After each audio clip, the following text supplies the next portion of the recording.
one of the components of processed foods. And that is, all the science indicates that ultra-processed foods are what are the principal culprit in this extraordinary explosion, the epidemic we have of chronic disease. When my uncle was president, 3% of Americans had chronic disease. Today, 60% do.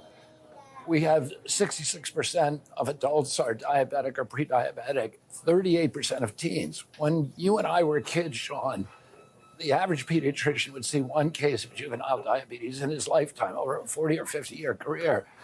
Today, 1 out of every 3 kids who walks through his office door is diabetic or pre-diabetic. Diabetes and other mitochondrial diseases are now costing America more than our military budget. We spend 2 to 3 times on healthcare what other countries do. Are overweight and obese. We have an obesity epidemic in this country. 77%, according to the Pentagon, Americans do not qualify for the military because of their health. 40% of our teenagers struggle with anxiety now and depression. There are studies coming out of Stanford and Harvard that show a lot of mental illness, including anxiety and depression, are related to food. And that changing your diet, food is medicine. By changing your diet, you can lose some of those diagnoses. And this, Sean, is a uniquely American problem. This is not happening like it is here elsewhere in the world.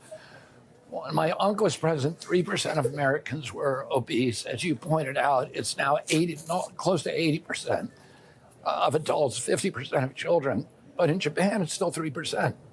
Because they don't eat this to start grappling with it. Because it's a moral issue, it's a financial issue. The healthcare costs are going to sink us. And the only way that we're going to solve it is by changing what we eat.